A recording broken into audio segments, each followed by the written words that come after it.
Welcome again, and in this video we'll be looking at the for loop. Yeah, we'll start off with for loop and what is it used for.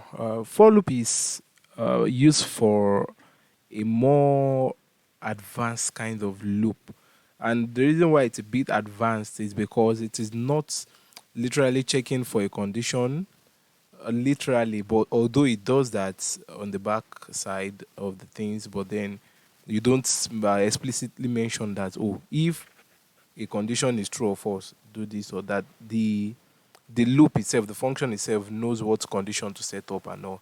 But then for loop, it's kind of interesting and a bit different from while loop. And let us see one of those things. Number one, it is used to iterate over an iterable. Now, what is an iterable? An iterable is an object that can turn that can return one of its elements at a time. Let's imagine you want to count 1 to 10. We have a set of number 1, 2, 3, 4, 5, 6, 7, 8, 9, 10, and this set of number, that is an iterable. Now, because in this set of number where we have 1 to 10, I can take one item at a time. That means I can take one, then take two, then take three, then take four, five, six, seven, eight, like that to the end. So you can also want to see an iterable like, let's say, biscuits inside a wrapper. So we have 10 biscuits inside the wrapper. Then you start picking those biscuits one after the other till the whole 10 biscuits is taken out completely, and then the wrapper is empty. So that is, you can liken an iterable to be like that. And yeah, what are the iterables that we have in Python? Yeah, we can have a string. Remember, when you have like your name, a string, it's a very simple. Yeah, it's one of those iterable that we can have in Python. Something like this: enter a number or type 0 to stop. So we could take one each word like this, enter one, a, two, each word like that. Or we could also loop through each and every letters like that in a string. So that is one way. The other way is also looping through a list. We'll talk more about lists, tuples, and all these three are sequential because they are arranged in with indexes. They are arranged with indexes. And while dictionary and files are not arranged with indexes, so we call them non-sequential, meaning that you use a name to like search for them rather than using wherever they are saved, or instead of using their position to search for them. Okay. So another one is that the for loop is designed to do more complicated tasks, like I said earlier, and it can browse a large collection of data item by item. It can search a large collection of data items by item. All right. So we have the sequence of writing a for loop. The first thing is the for keyword, the control variable, which is also the counter, the in keyword, and some other things. So let us see some samples, and let's see how to write a for. Let's see how to write a for. Oh, sorry. Okay. What is my? I'm trying to bring up this code. Okay. My Visual Studio is down.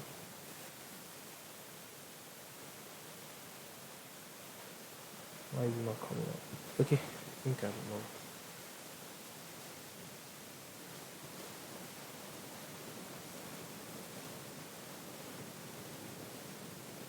Okay, it was opened. Sorry. All right, let us try to write for statement. All right, so in for, like we said in the when following, there are some rules that you can follow to write for, and the very first one is your for itself. And what is in there? Let's say I want to count from 1 to 10, and we have four. Sorry, just a moment. Here we have for, which is the for keyword. We have the control variable, which is the counter.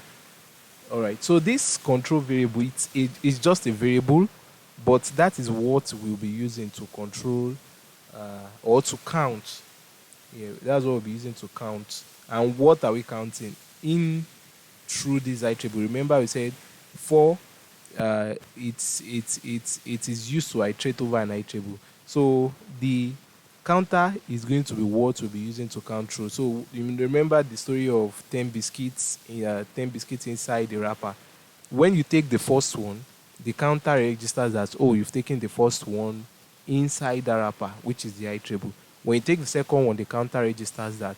So that is the counter, and that's the relationship between the counter control variable, which is the counter, and the iterable or the range. We'll talk about the range very soon. Then we have the column in the indentation, and finally the instruction.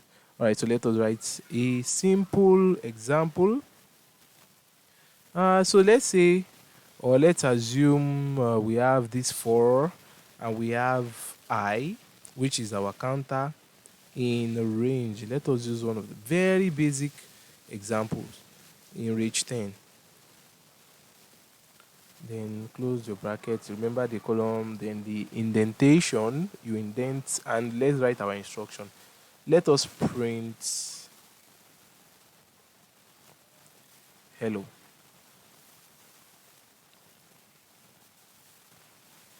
All right. So I want to print hello. So let me take this. So it's automatically checks through this range, which is a function. Range is a function.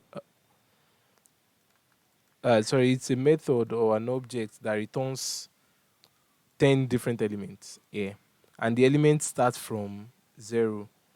Please note, whenever you are returning something in range, okay, we have the explanation in the document here.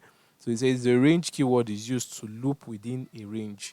And that range is executed, for an instance, when you have 10 in here, it will execute the objects created will be 10, and it will start from 0, then end at 9, like this. So it starts from 0 and ends at a number before the number you have created, which is 10. So a number before 10 is 9, which is 9. So it will start from 0 all through to 9, which is 0, 1, 2, 3. If you count this, these are 10 elements. So please know that whenever you are running from range, whenever you are running a range, it starts from 0 and not 1 based. It is 0 based. All right, so we have this. So when I save this code here, it prints this hello world 10 times, just like while. So it does this instruction the first time and does it again the second time till it finishes everything inside there. So you just see it as if this is the wrapper and we have 10 biscuits inside here. So it will keep picking once it picks the first biscuit, which is number 0, it runs every instructions here. It comes back to pick the next biscuit. So let us say, remember range 10 is, it's going to start from 0, 1, 2, 3, 4, 5, 6, 6, 7, 8, 9. These are 10 items. So it picks the first one, it executes it. It picks the first one, it executes it. But once it picks that, it runs all the instructions inside here, goes back to pick the next one, runs all the instructions inside here, picks the next one, runs all the instructions inside here. So let us see the effect of what it is running. So if I should run my code, and you see, we have hello printed 10 times. But then for us to know that it was printed 10 times, don't let us print hello this time. Let us print the value of I itself. The value of I itself. So this is a cool way to debug or to check for what your code is doing. So if I print I itself and I say run this code, see what it does. It prints all the elements. Okay, yeah, it prints from, oh, sorry, let me run that again.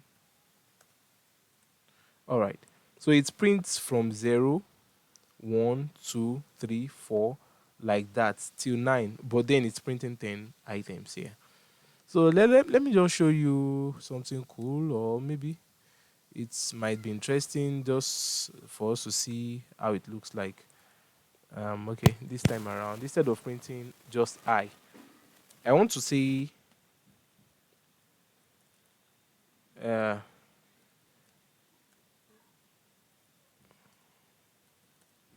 I am counting down. Oh, not down. We are not counting down actually this time. Then let me print I here. Okay, I'm still coming to what I want to show you. So we have, you see, I'm counting. It means that's the first time. All the instructions here the first time, second time like that till 9. So let me assume that I want to print 1 to 10 instead of 0 to 9. How do I do that? Simple. You just add 1 to this value here. You just say plus 1 here, plus 1. So if I save this and I run this, you see we have counting 1, 2, all the way through to 10. That is how to go about that. All right, so there is this other form of using on how to use range. Remember, this range is the iterable. We can have other kind of things there.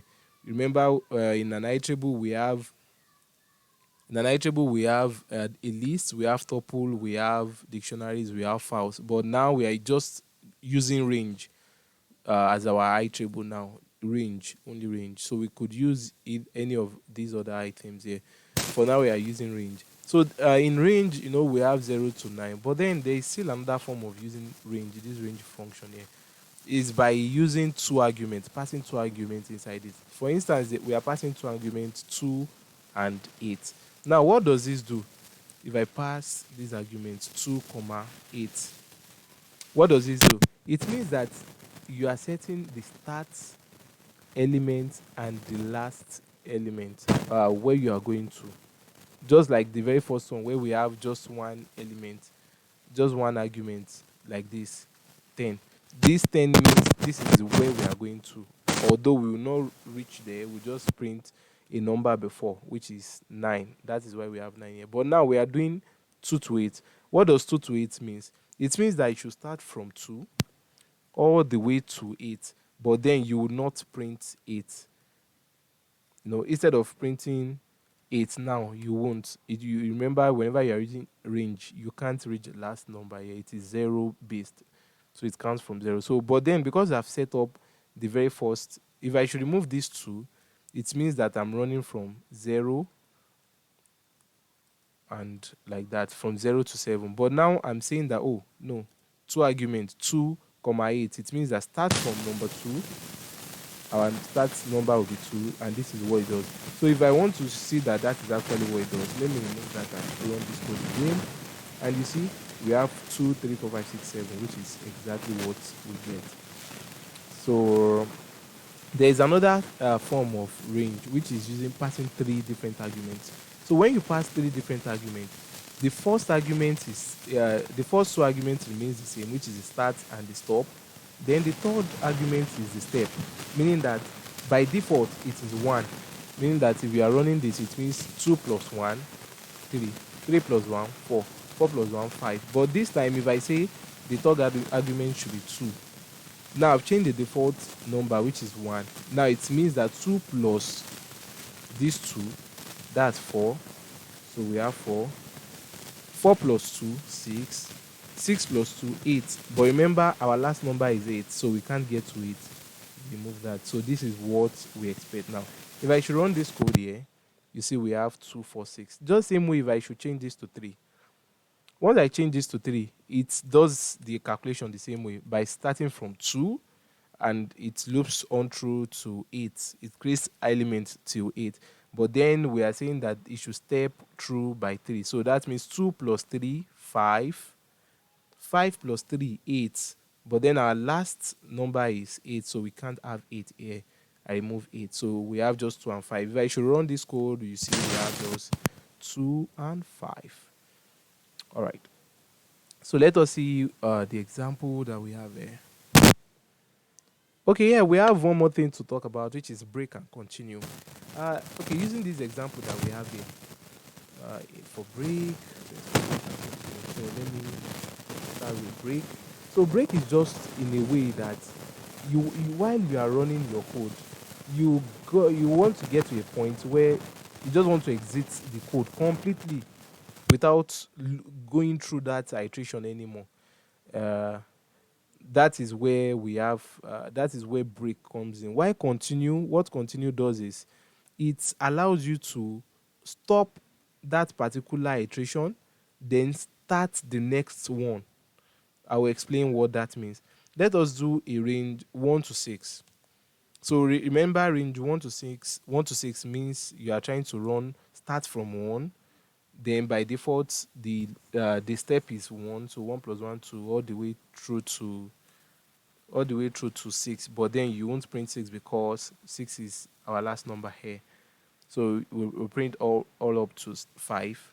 That's the numbers we have. Now we want to check for a condition. We say that if I is exactly equal to 3, and I want to break it. So this is what it means. I want to keep printing something. Okay, let me print. I'm inside the loop.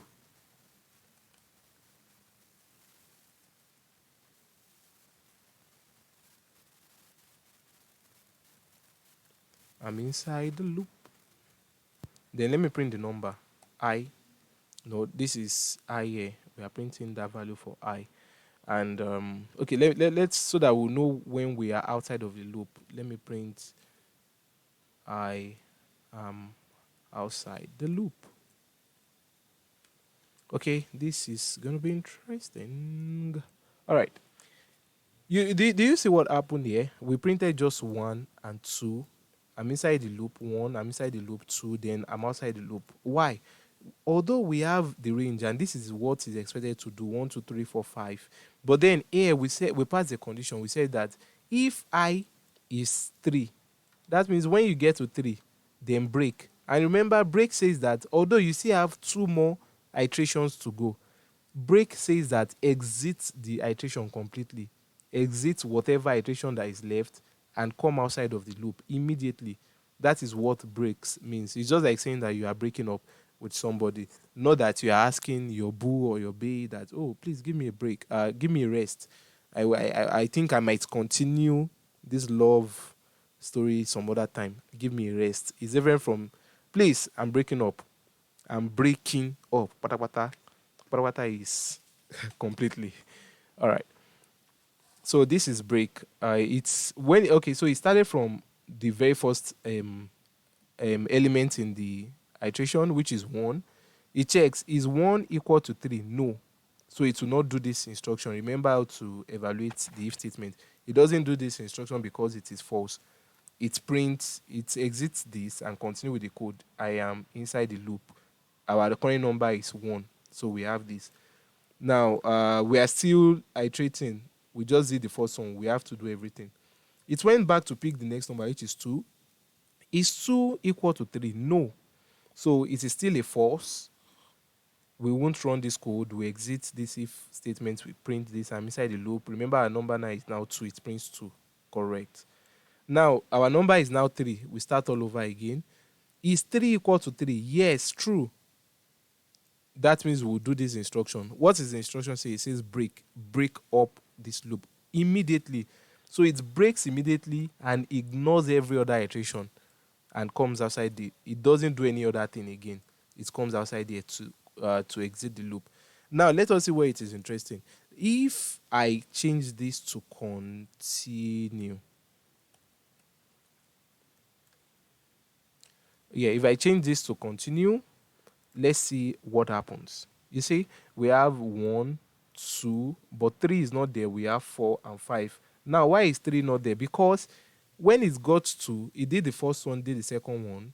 When it got to the third one, it checks the condition again. 3 is equals to 3. Yes, that's true. It does this instruction, which is continue. Continue means stop this particular iteration at this point where you are. Go and pick the next object in the iteration, which is 4. So if you notice, it did not print I'm inside the loop. It did not continue with the other statement inside this particular number 3 iteration. Instead, it went back immediately to go and pick the next one. That is what continue does. Continue assumes that you are done with that particular iteration and goes to the next one. It has done this. It has done this. On number 3, it says, oh, this statement is true.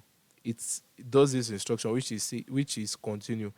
Continue means stop this current iteration, go to the next one. If assuming it is 5 and there is no other thing again, it exits the loop because there is no other thing to run. But because it is 3, it stops this current iteration and went straight ahead to the next one. All right, I think I'll be stopping there for now. And we have an assignment here called via Ether. It's a lab, and I want you to enjoy it. If you don't understand the question, you can reach out to me in the comment section below. Oh, please don't mind this. It is not build the pyramid. It is Vowelita. Vowelita, please. Yes, this is currently code for this lab. I'm out of here. See you in the next video. I'm out.